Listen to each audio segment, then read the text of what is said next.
Assalamualaikum warahmatullahi wabarakatuh. Salam sejahtera untuk kita bersama. Kita lanjutkan lagi pembahasan kita tentang TCP/IP. Jika sebelumnya kita lebih banyak membahas tentang pengalamatan IP, kita akan lanjutkan detail di protokol transportasinya, yakni TCP. Nah, ini melanjutkan yang kemarin. Kita sudah tahu ya format alamat IP itu seperti apa, lalu klasifikasi dari alamat IP itu seperti apa. Nah, selanjutnya adalah bagaimana cara kita men-setting IP. Pada dasarnya men-setting IP ini cukup sederhana ya, dan mungkin sebagian besar dari kita sudah mengetahui ya, tetapi ada baiknya mungkin kita melakukan demo sejenak ya. Kita lakukan demo sehingga teman-teman yang belum paham bagaimana mengatur IP ini bisa mengetahui bagaimana cara mengatur IP-nya. Ada dua cara agar kita bisa men-setting IP. Yang pertama yakni melalui CLI atau Command Line Interface. Nah, Command Line Interface adalah sebuah antarmuka yang berbasis teks seperti ini ya. Dan men-setting IP-nya kita gunakan perintah netsh. Tetapi penggunaan Command Line Interface ini cukup rumit ya, karena kita harus menghafalkan perintahnya ya. Jadi kita harus hafal perintah, kemudian struktur perintahnya seperti apa. Nah, lalu yang kedua, kita bisa men-setting IP dengan menggunakan Graphical User Interface atau GUI. Dan cara ini cukup mudah ketika kita lakukan di Microsoft Windows. Misalkan kita akan setting IP di laptop ini ya. Windows yang saya gunakan ini adalah Windows 10 ya, Windows 10. Mungkin ada sedikit perbedaan ketika kita mengatur pada Windows 8, tetapi pada dasarnya kurang lebih sama ya, yakni ya kita harus cari dulu adapter option ya, adapter option. Nah, ini adalah daftar interface atau daftar CAT-LAN atau kartu jaringan yang tertanam pada perangkat kita. Nah, kita cukup memilih mana perangkat yang akan kita atur alamat IP-nya. Kita akan coba lihat alamat IP pada WiFi yang saya gunakan. Nah, jadi di bagian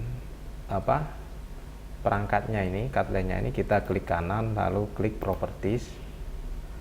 Kemudian di sini kita pilih IP versi 4.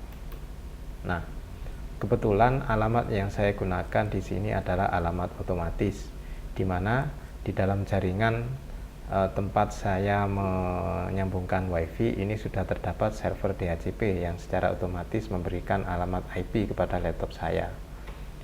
Ada satu kondisi di mana di dalam jaringan kita tidak terdapat server DHCP yang tidak bisa memberikan IP secara otomatis.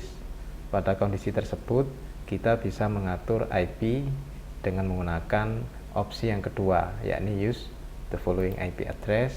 Kita tinggal ketikkan alamat IP-nya.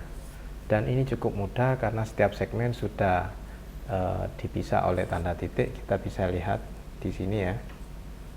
Misalkan begini. Nah, secara default subnet masknya adalah jika kita CIDR kan ini akan menjadi /24 ya, 255.255.255.0. Lalu di sini kita cukup setting default gateway. Ini kita arahkan ke IP router tempat jaringan kita tersambung.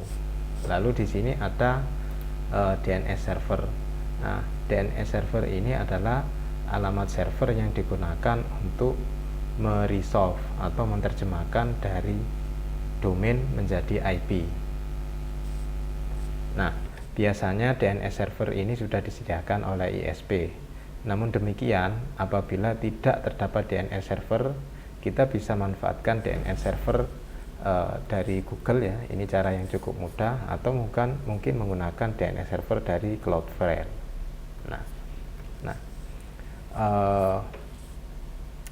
Itu untuk setting IP secara manual atau statik ya, bila mana di dalam jaringan kita tidak terdapat server DHCP, lalu klik OK.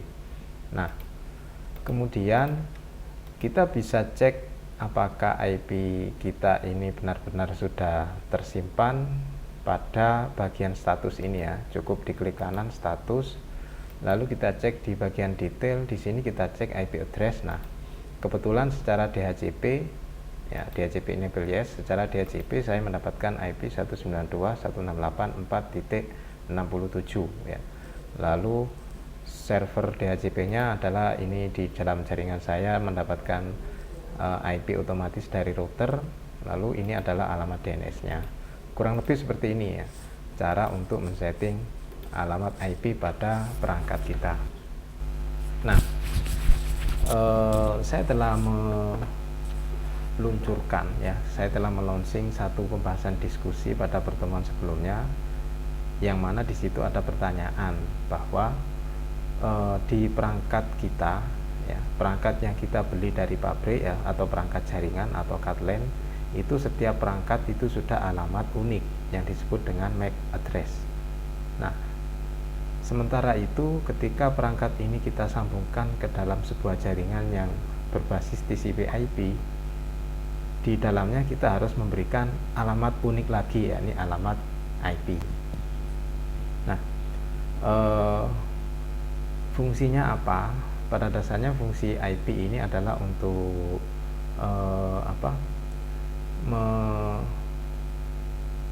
mengatasi ya, untuk mengatasi keberagaman hardware ya. Kemudian untuk mengatasi juga jaringan yang kompleks ya. Kita tahu pada jaringan yang sebenarnya ini, jaringan kita tidak hanya terdiri dari satu jaringan saja ya.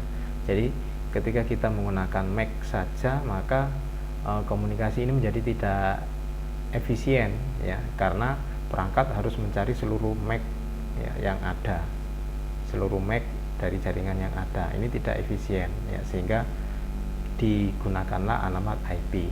Nah, ada salah satu protokol yang biasanya digunakan untuk menerjemahkan dari MAC, dari IP menjadi MAC ya. Jadi dasar dari bagaimana paket ya, bagaimana transmisi data itu bisa terkirim ke MAC yang bersangkutan adalah dengan menggunakan protokol ARP ini ya, dimana di dalamnya protokol ARP ini ada namanya ARP CAS ya, atau jadi di dalam komputer kita ya, di dalam komputer kita ketika kita terhubung di dalam sebuah jaringan, di dalam komputer kita akan terdapat sebuah tabel begitu ya, katakanlah tabel yang berisi kombinasi MAC dan IP ya, atau IP dan MAC. Kita bisa cek melalui command line ya. Kita bisa cek melalui command line dengan menggunakan ARP -a. Nah, dari sini akan muncul daftar MAC yang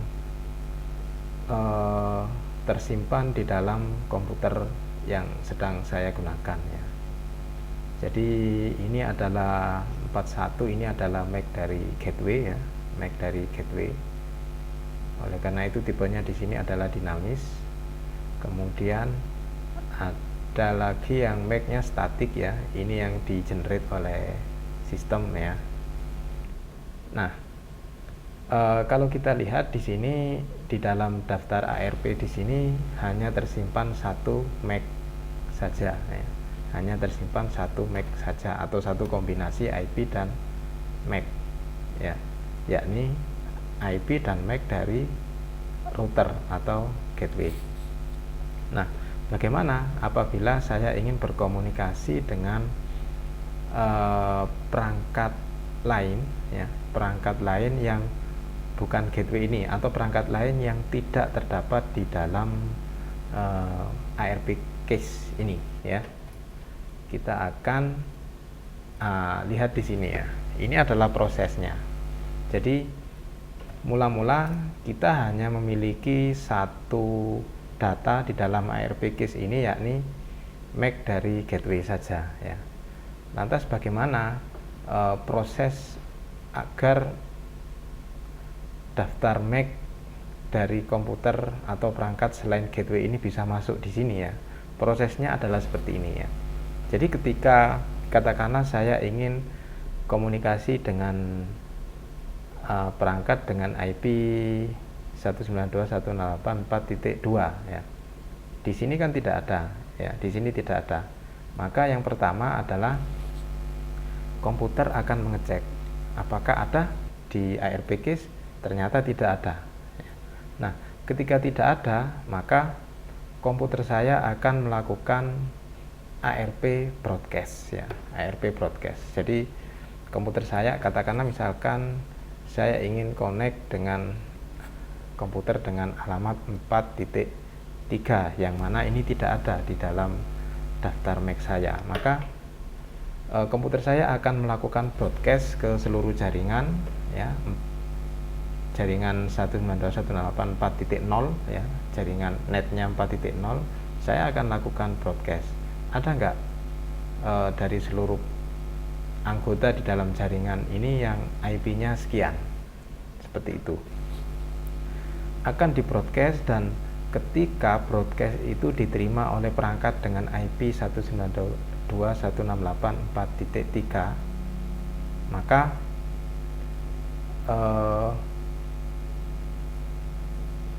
perangkat 4.3 tadi akan merespon, oh sepertinya saya dapat panggilan dari IP sekian ya, IP sekian dan MAC-nya sekian. Karena ketika broadcast itu perangkat pertama ya, perangkat pertama itu ketika melakukan broadcast dia juga membroadcast IP dan MAC-nya juga ya. Saya MAC sekian ya, saya MAC ini ya, IP config. Nah, MAC, maaf salah klik ya. Oke. Jadi IP ini ya, IP 4.67 dengan MAC sekian itu menghubungi saya. Maka komputer kedua yakni 4.3 tadi akan menyimpan MAC dari komputer saya. Jadi komputer 6.7 akan disimpan di lokal MAC-nya, lokal ARP-nya ya, ARP case-nya. Dan kemudian komputer 4.3 tadi akan membalas ke komputer saya yang punya IP 4.3 saya dengan MAC sekian ya.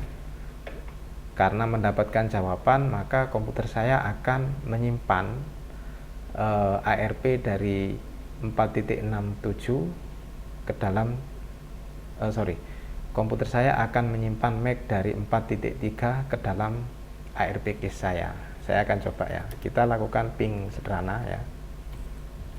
Jadi seolah-olah komputer saya mencari ya, komputer saya mencari siapa yang punya IP sekian ya, MAC-nya berapa. Oke, di replay ya. Lalu kita cek ya, ARP main A. Tadi yang semula hanya ada satu MAC ya, yakni MAC-nya gateway. Sekarang ada dua MAC address 4.3 ya. Karena apa? Karena tadi saya sudah mendapatkan jawaban dari 4.3 bahwa MAC-nya sekian, lalu disimpan ke dalam ARP case punya saya. Lalu MAC saya itu juga tersimpan di ARP case milik 67 ya, 4.67. Nah, begitu seterusnya ya, proses bagaimana ARP ini tersimpan di dalam komputer kita, sehingga setiap kali nanti ketika saya mau connect ke 4.3 ya, dia tidak akan broadcast ulang ya, tetapi membaca dari ARP case ini ya, 4.3, oh MAC-nya sekian, berarti langsung diarahkan ke MAC-nya ini ya, langsung diarahkan ke MAC-nya. Oke, nah pada saat kita men-setting, kita tutup dulu ya. Pada saat kita men-setting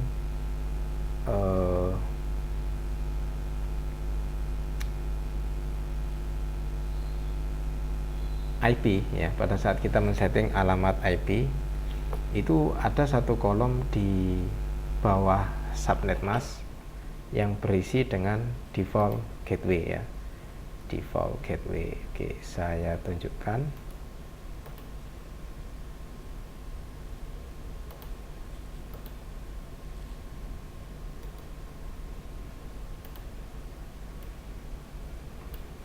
Ya, kalau kita cek properties di sini ya, default gateway ini ya. Jadi default gateway ini adalah gerbang ya, gerbang agar kita bisa terhubung ke jaringan di luar jaringan lokal kita ya. Biasanya default gateway ini diarahkan ke router ya, ke router ya. Saya akan coba ilustrasikan seperti ini ya. Jadi misalkan kita berada di sini ya, kita berada di sini. Lalu ini adalah gerbang ya untuk bisa terhubung ke jaringan ini ya, untuk bisa terhubung ke jaringan ini. Maka di dalam komputer ini kita harus men-setting default gateway-nya di sini ya, default gateway-nya disetting ke sini. Maka ketika saya ingin mengirim atau mentransmisikan data ke ke perangkat yang ada di sini ya, atau mungkin ke internet ya, atau mungkin ke internet. Internet itu kan sesuatu atau perangkat yang tidak ada di dalam jaringan lokal kita ya. Jadi ketika kita ingin mengirimkan segala sesuatu atau mentransmisikan komunikasi ke luar dari perangkat yang ada di dalam jaringan kita, maka akan dilewatkan ke default gateway ini ya. Akan dilewatkan ke default gateway ini ya, baik itu ke jaringan lainnya atau mungkin ke jaringan internet ya. Nah, untuk diketahui ya bahwa default gateway ini di dalam satu laptop ya, atau di dalam satu PC ini hanya boleh ada satu default gateway ya. Jadi meskipun katakanlah di sini ada router, kemudian di sini ada router, default gateway ini juga harus ditetapkan mana yang mau dijadikan sebagai gateway, inikah atau inikah ya. Kebetulan di dalam konstruksi gambar yang saya tunjukkan di sini, ini default gateway-nya diarahkan ke sini ya, diarahkan ke sini, sehingga ketika misalkan ya dari sini mau connect ke ini ya, ini tidak bisa ya, tidak bisa karena default gateway-nya sudah diarahkan ke 192.168.1.1.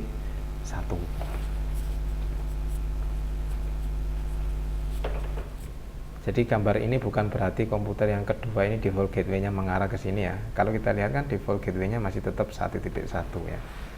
Meskipun katakanlah misalkan kita punya WiFi, kemudian punya cut LAN ini ya, cut LAN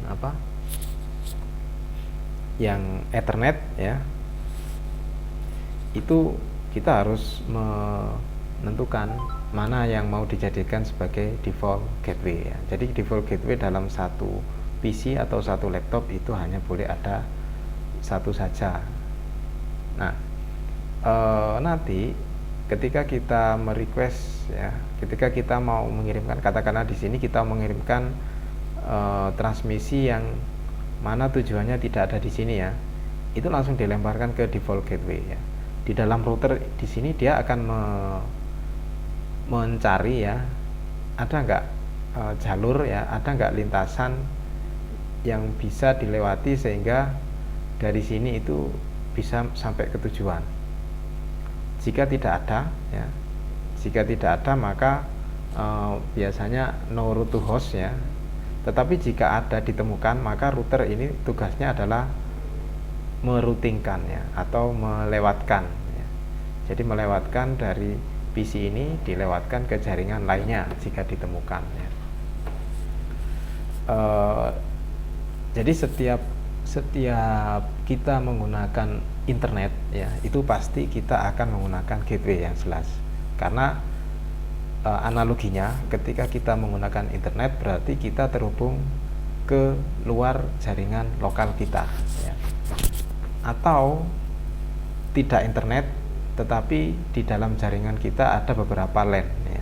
Kita ingin berkomunikasi dengan perangkat lain di luar jaringan LAN kita. Jadi misalkan kita berada di LAN 1 ya, subnet 1, kemudian kita ingin komunikasi ke LAN 2 meskipun tidak ada internet ya, tetap default gateway berfungsi untuk melewatkan dari LAN 1 ke LAN 2 ya. Oleh karena itu default gateway ini wajib ada ketika jaringan kita itu lebih dari satu ya. Apalagi ketika kita menggunakan internet, jelas sekali ada dua jaringan setidak-tidaknya, jaringan internet dan jaringan lokal ya. Nah, lalu ini adalah hal penting juga yang harus kita pahami ya. Di dalam lapisan model TCP IP ya, ada protokol transportasi ya. Kan lapisan paling bawah itu kan fisik ya, kemudian di atasnya itu lapisan IP ya, layer IP, lalu di atasnya lagi ada layer transportasi ya, layer transport. Nah, layer transport dalam model TCP IP itu ada dua ya, ini TCP dan UDP. Nah, kita mulai dari TCP atau Transport Control Protocol ya. TCP ini sifatnya adalah base effort ya, artinya model transportasi atau model komunikasi di dalam protokol TCP itu sifatnya dia memastikan bahwa paket itu benar-benar diterima ya. Jika memang paket itu tidak diterima, maka dia tidak akan melanjutkan komunikasi seperti itu ya. Dia tidak akan melanjutkan komunikasi jika paket tidak diterima dengan baik ya. Mekanisme ini seperti hanya kita mengirim paket di kantor pos ya, bahwa ketika kita mengirimkan paket di kantor pos, maka penerima itu harus tahu barang yang diterima apa, pengirimnya siapa, lalu penerima juga melakukan tanda tangan ya. Setelah tanda tangan, oke, baru paketnya diberikan ya. Dan tanda tangan itu juga nyampe ya, bisa dicek ya oleh si pengirim. Nah, mekanisme ini atau mekanisme tanda tangan tadi itu memastikan ya bahwasanya komunikasi ya atau transmisi data itu benar-benar terjalin ya, benar-benar sukses ya. Mekanisme itu kalau di TCP ya, mekanisme base effortnya itu adalah dengan menggunakan three-way handshake ya.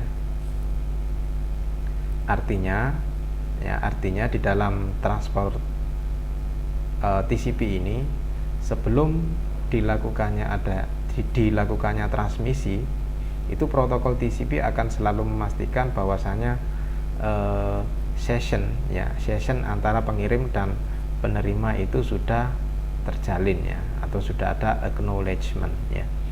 Mungkin penjelasan ini agak sulit untuk kita bayangkan ya. Kita akan coba lakukan observasi dengan menggunakan Wireshark ya. Anda bisa juga menggunakan Microsoft Network Monitor ya, kalau tidak salah, saya agak lupa namanya ya. Kita akan coba gunakan Wireshark ya, Wireshark. Jadi Wireshark ini adalah tools yang bisa kita gunakan untuk memantau aktivitas jaringannya. Kita akan coba memantau aktivitas di perangkat WiFi saya. Oke.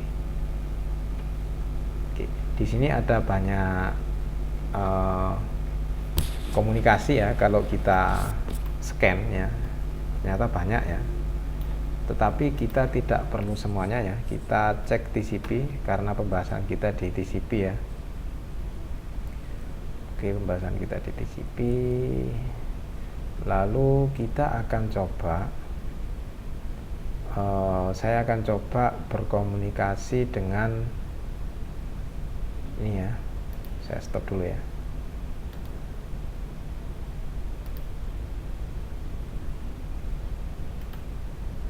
Saya stop dulu, saya coba buka browser ya.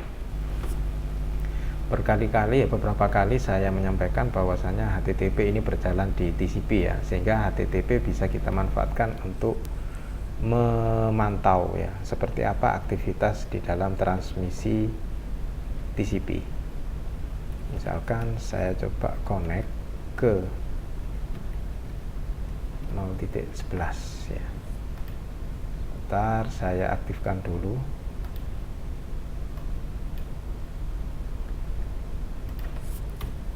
Oke, lalu ini saya nonaktifkan. Sekarang kita pantau di sini ya. Kita mulai dari sini ya. Kita mulai dari sini. Ini adalah IP saya, source-nya 4.67 ya. Kemudian tujuannya targetnya 0.11 karena di sini saya membuka 0.11 ya. Ternyata dari komputer saya ke 0.11 ketika saya membuka browser dan mengakses webnya 0.11 ini terdapat komunikasi dengan menggunakan TCP port 80 ya. Ini kalau kita cek 80, ID-nya 64357 ya. SYN ini adalah apa namanya? Ya, ini kita cek fact ya. Jadi SYN ini adalah istilahnya sinkronus ya. Jadi sebelum melakukan transmisi atau sebelum melakukan komunikasi data, si TCP ini ya, si TCP ini memastikan dulu ya ke 0.11 ya, memastikan dulu. Jadi tidak langsung ngirim data. Dia SYN dulu. Ini ada permintaan dari 4.67 menuju 0.11 ya. Lalu si ya, kita cek yang ID-nya sama 64357 di sini ya. Ini ternyata ada jawaban dari 0.11 menuju laptop saya ya. Nah, ini ada acknowledgement ya, ada acknowledgement ya. Oleh karena itu datanya ini adalah SYN ACK ya. Oh iya, jadi oh ya, request TCP Anda saya kenali gitu ya, saya kenali karena di 0.11 tadi ada layanan web server ya. Jadi SYN ACK lalu 64357 ya. Setelah adanya SYN ACK ya, kemudian nah, jadi tadi sudah ada dua langkah ya. Sekarang langkah yang ketiga, acknowledgement ya. Jadi SYN ACK kemudian acknowledgement, artinya oke, ini acknowledgement-nya setnya 1 dan SYN-nya 0 ya. Artinya proses pembuatan sesi ya, pembuatan sesi itu berhasil ya. Sudah diterima ya. Sudah diterima. Artinya sudah ada tanda tangan dari 0.11 ya menuju 47 yang menyatakan bahwasanya komunikasi TCP-nya sudah oke, diterima.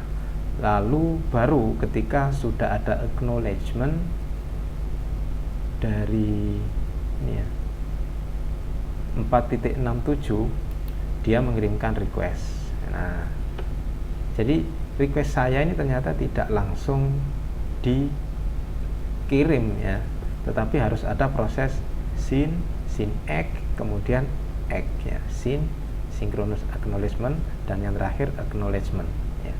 Artinya request sebenarnya itu terjadi setelah sudah ada handshake, sudah ada three-way handshake ya.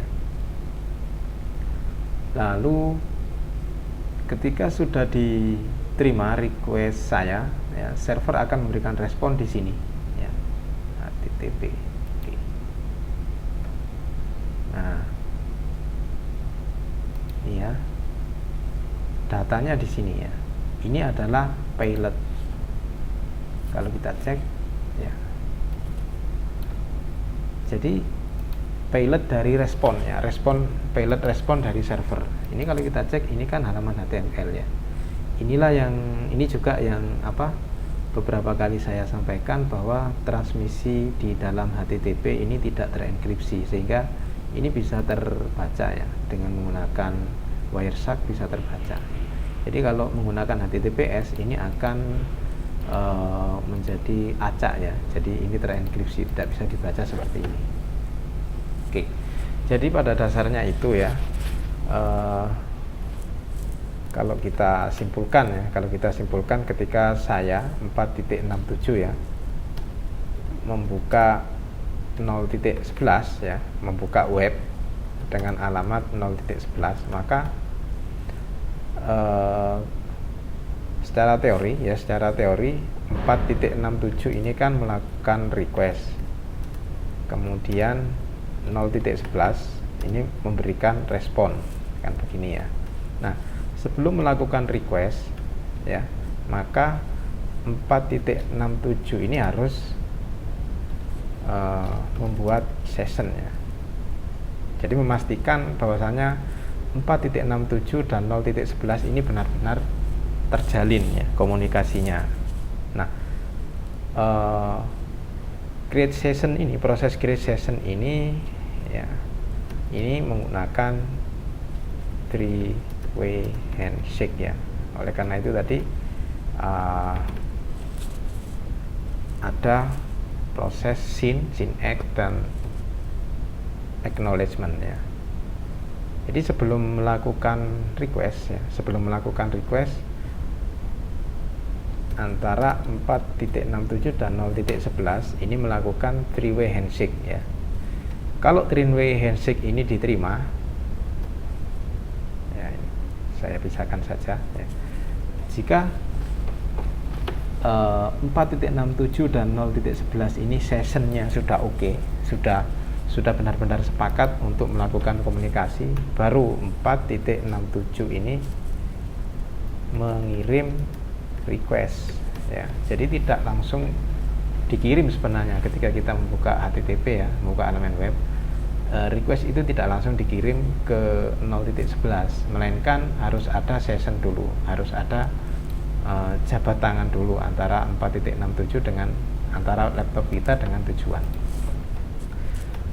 Karena sudah ada handshake ya, maka ketika 0.11 mendapatkan request dari 4.67, maka 0.11 ini ya mengirim request, menerima request dan merespon ke 4.67 ya. Kalau kita cek request dari komputer saya itu adalah request get ya. Sehingga kalau kita buka payloadnya saya seperti ini ya. Jadi saya merequest hostnya sekian ya. Ya, hostnya sekian. Saya merequest atau melakukan get ya. Get slash ya. Get slash ini berarti ini path dari alamat web. Karena kalau kita cek ini kan sama juga dengan begini ya, get slash ya. Oke, itu detail bagaimana TCP melakukan three-way handshake ya. Jadi best effortnya di situ ya. Best effort itu kan upaya yang terbaik untuk berkomunikasi, sehingga bisa dikatakan dalam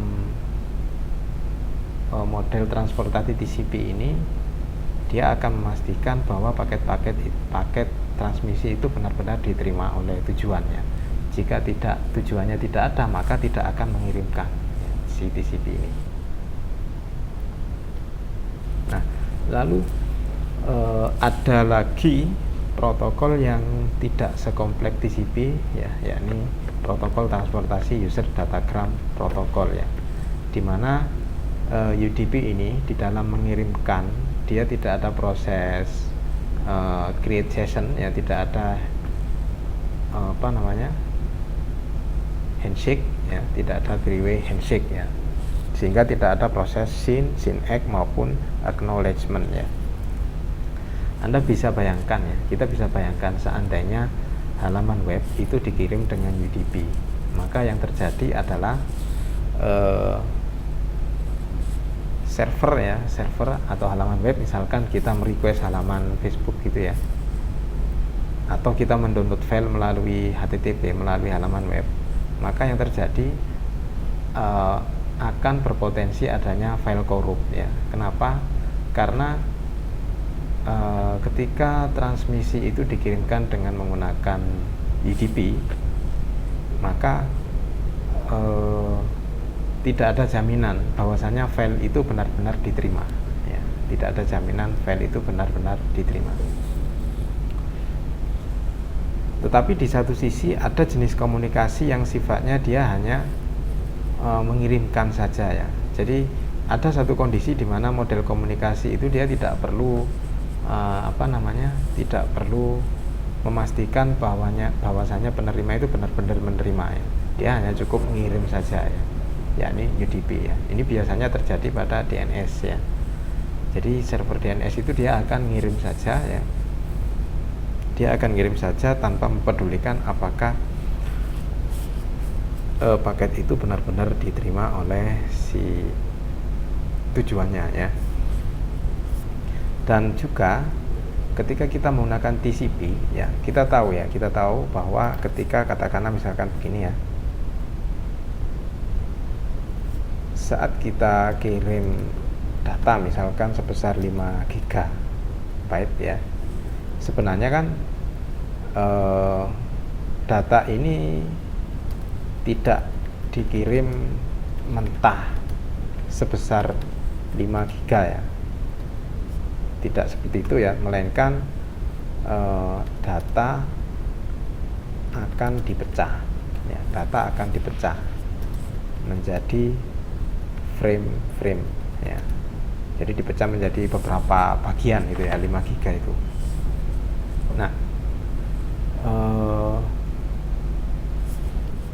artinya yang akan berjalan di dalam jaringan ya, yang akan melintasi jaringan ini adalah frame ya, atau paket ya.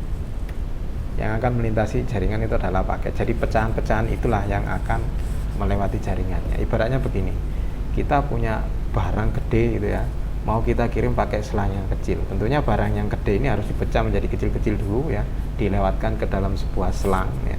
Nanti begitu sampai di tujuan, pecahan yang kecil-kecil tadi harus dirakit ulang ya, harus dirakit ulang agar sama persis dengan ketika sebelum dipecah ya, sebelum dicacah. Nah, TCP ini ya, salah satu keistimewaannya dia akan